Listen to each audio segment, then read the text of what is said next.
Hello, dear friends. We used to be called conspiracy theorists for talking about the financial restart and the quantum system.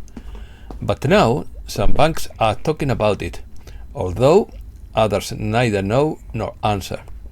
Opinion piece. Quantum banks. Quantum technology in 11 banks. The list omits BBVA and CaixaBank. Many banks worldwide are experimenting with it. The new system is slowly revealing itself. Pope apologizes to indigenous Canadians. Expensive oil is here to stay. Wheat prices soar after Odessa attack. Davos Forum calls for an end to private ownership. The world is moving away from the central bank system. Swedes pay with microchip implanted in their hands. Germans ashamed to go to food banks. Argentina seeks European funding for hydrogen boost. Let's start. According to James Dargan, 11 global banks are experimenting with visible quantum programs, either in the early stages or in full-fledged initiatives.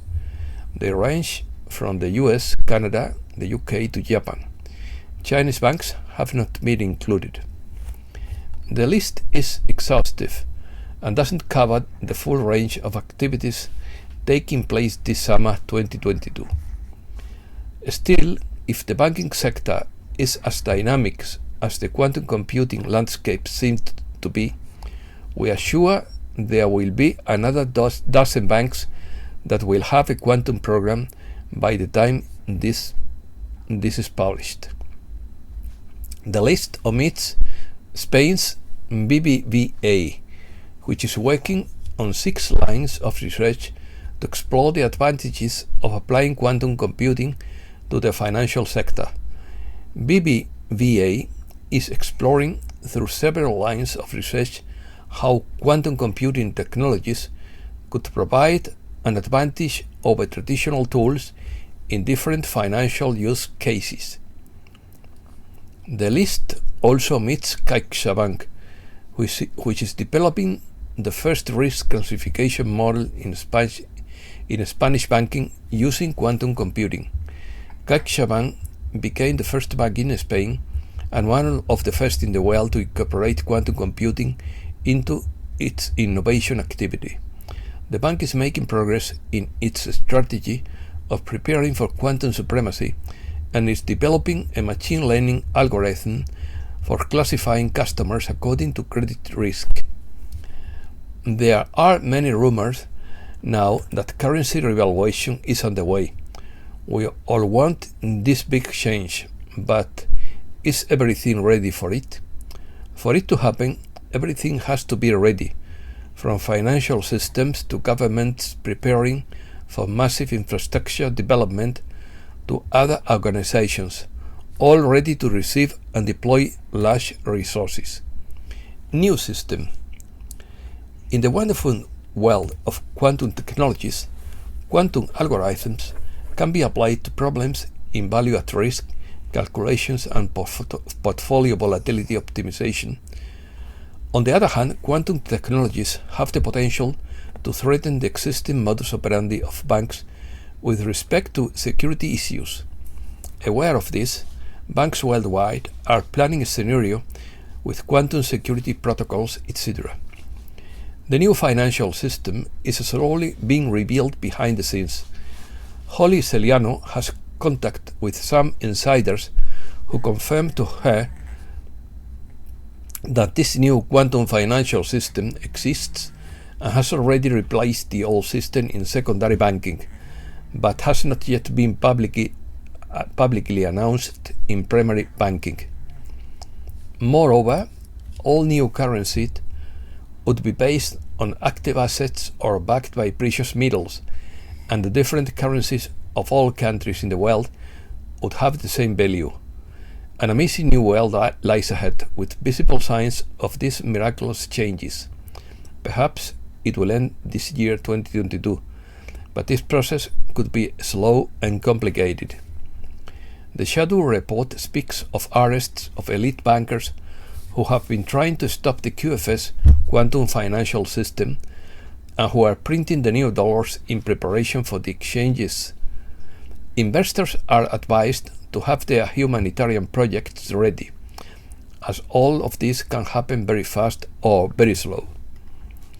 According to Pufness, everything is on hold and has to be because these weaklings are afraid to act, afraid to step forward.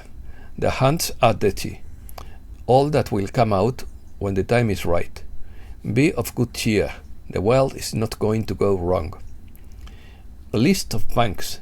First, JP Morgan Chase & Co. is a New York-based multinational investment bank and financial services holding company that is now making efforts to scale into quantum technology. Realizing that quantum computing will be important for banking, the bank established a quantum engineering team with Marco Pistoia as head of quantum technology. Second, HSBC Bank is a British multinational banking and financial services organization. Like others, it is aware of the importance that QFS will have for the financial sector in coming years, in areas such as risk analysis and cybersecurity. It has therefore entered into partnerships with other companies to investigate the potential of this next generation technology. Third, BNP Paribas is a French international banking group.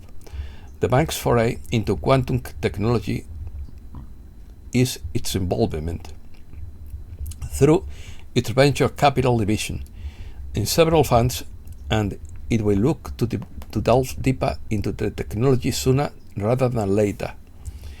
Crédit Agricole Group is the world's largest cooperative financial institution. The bank plunged into the quantum technology scene when the startup QuantFi was accepted to join the Paris-based bank's startup accelerator. Japan Post Bank is a Japanese bank based in Tokyo. In 2019, together with Toray Industries, a Japanese multinational corporation specializing in industrial products, Japan Post started to optimize truck dispatching for shipment by selecting a project developed by A-Quantum, a company specializing in software development technology for quantum computers with the help of Fujitsu. 6. Citigroup is a multinational investment bank and financial services corporation headquartered in New York City. Citigroup said that quantum computing can help revolutionize financial services by improving trading algorithms, reducing fraud, optimizing portfolios, and managing risk. The bank has also invested in quantum computing software startups. 7. Wells Fargo is a multinational financial services company with corporate headquarters in San Francisco, California, and operational headquarters in Manhattan. In 2019, Wells Fargo's Chief Technology Officer, Saul Van Beurden, initiated the bank's foray into quantum computing by signing an agreement with IBM and MIT to collaborate on artificial intelligence and quantum computing technology. 8. Barclays plc is a British multinational universal bank headquartered in London.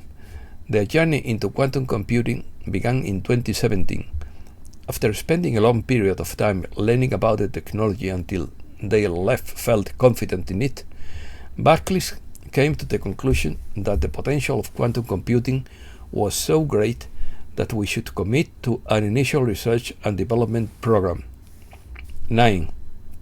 The Royal Bank of Canada is a Canadian multinational financial services company and Canada's largest bank by market capitalization. The bank's investment also supports research in post-quantum cryptography based on mathematics and computer science that produces data encryption so strong that quantum computers cannot decrypt it.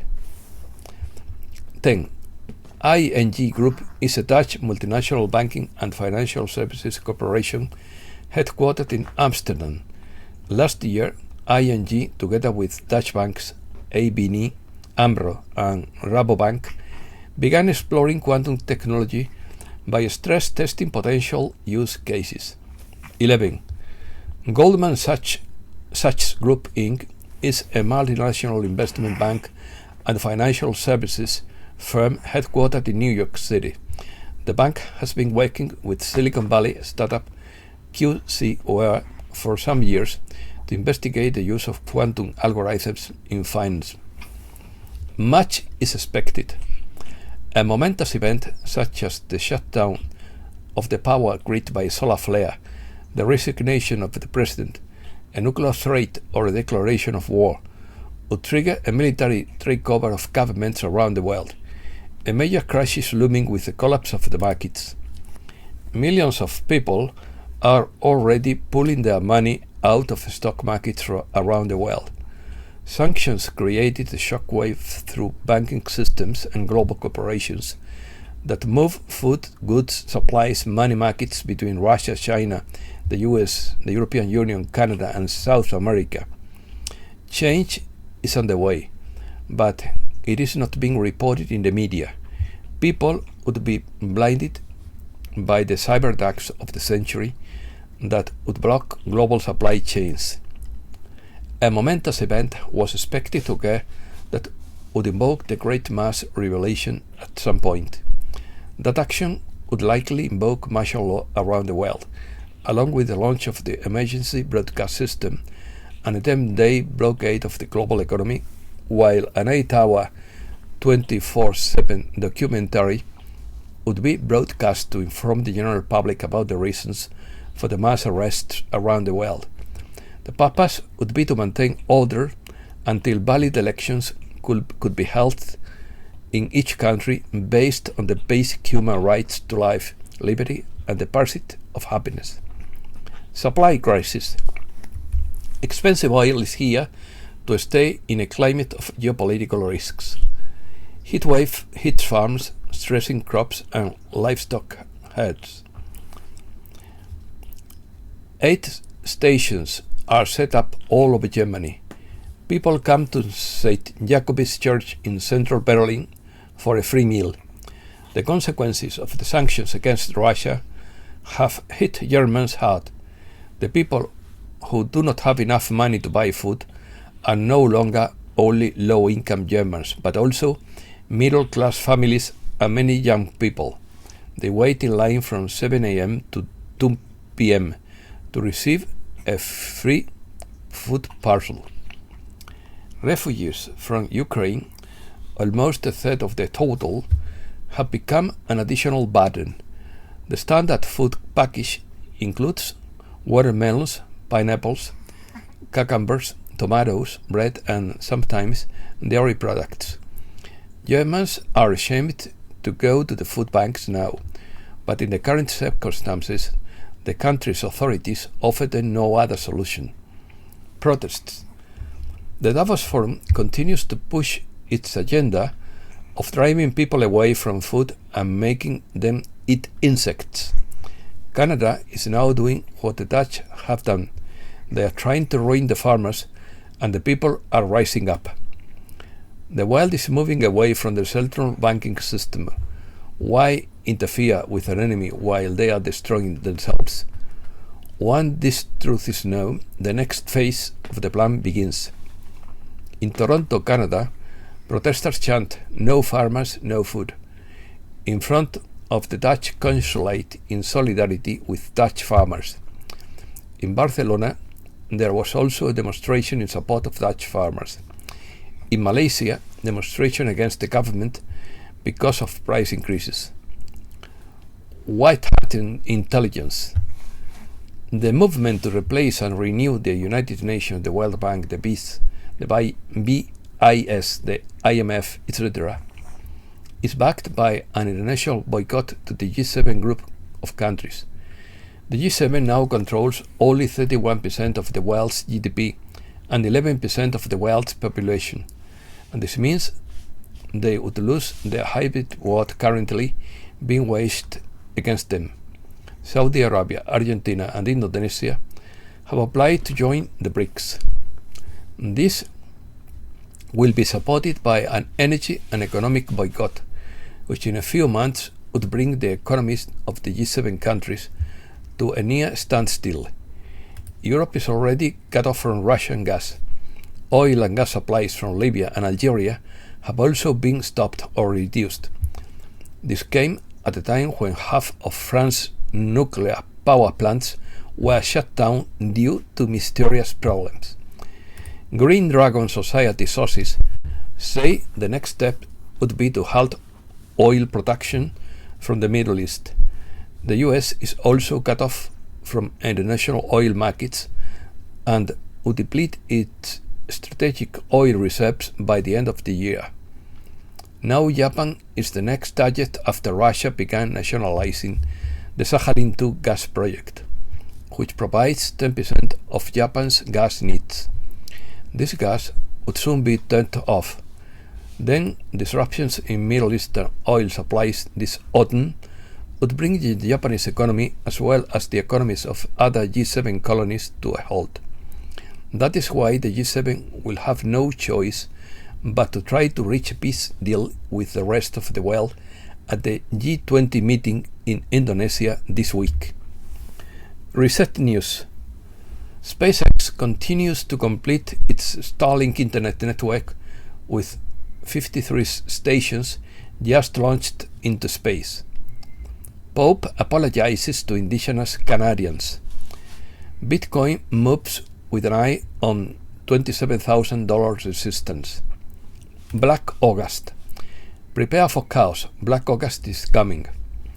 The Supreme Court blocks Biden's border policy that limits agents' ability to detain illegal aliens. China is rapidly buying up US farmland.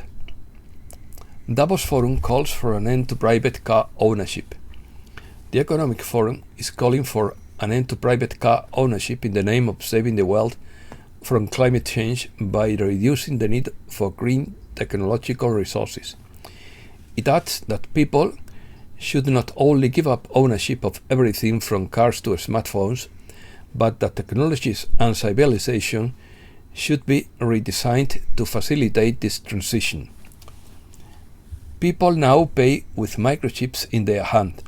In Sweden, people are now implanting a microchip in their hand to use for cashless payments. Remember when this was called a crazy conspiracy theory? Nearly 30% of Generation Z live permanently with their parents in the midst of the inflation crisis. Spain confirms that gas supplies from Algeria have not been interrupted despite the breakdown. The area burnt by fires in Galicia rises to more than 32,000 hectares. The fire in Tenerife has led to the eviction of 583 people. Americas. Argentina seeks European funding to boost hydrogen. The dollar takes a breather in Argentina in anticipation of the IMF meeting. Argentina's MPs call for impeachment of Alberto Fernandez for poor performance. Uruguay and China make progress on a free trade agreement. The economic impact of the protests in Panama is incalculable, according to businessmen. The Honduran cardinal says the war is taking bread off the table. The Paraguayan government has warned former President Horacio Cartes about his safety. A 5.7 magnitude earthquake shakes southern Colombia and the border with Ecuador. An earthquake of magnitude 2.6 strikes the Ecuadorian province of Pichincha. The Colombian-Venezuelan border is counting down the days until it is fully reopened. Cubans who try to reach the US end up as refugees in Australia. Children flee bloody gang war in Haiti, Europe. Asian brown algae is invading Europe and threatening biodiversity. Turkey insists it is innocent in the attack in Iraqi Kurdistan that left 9 dead. French MPs have approved the abolition of a public television funding system. Macron insists to the Iranian president that the nuclear deal is still possible. Water rationing in the Algarve to cope with Portugal's historic drought. Ukraine. Wheat prices soar after attack on Odessa. Russia informs Turkey that it had nothing to do with the attack on the port of Odessa. In quotes, the fact that such an incident happened right after the agreement we made yesterday really worried us, Turkey says. Russia later acknowledged the missile attack on Odessa. Lavrov says they have already lifted the blockade on Ukrainian ports. Ukraine plans to resume grain exports on Wednesday. Ukraine's central bank has sold $12.4 billion in gold reserves since the start of the war on February 24th, the bank's deputy had said on Sunday. Secret UK-Russia peace deal means Ukraine war is ending, writes Benjamin Fulford. A secret agreement was reached last week between the governments of Russia and the UK to end the war in Ukraine. This would form part of a wider settlement agreement that will lead to a complete overhaul of existing international institutions this autumn.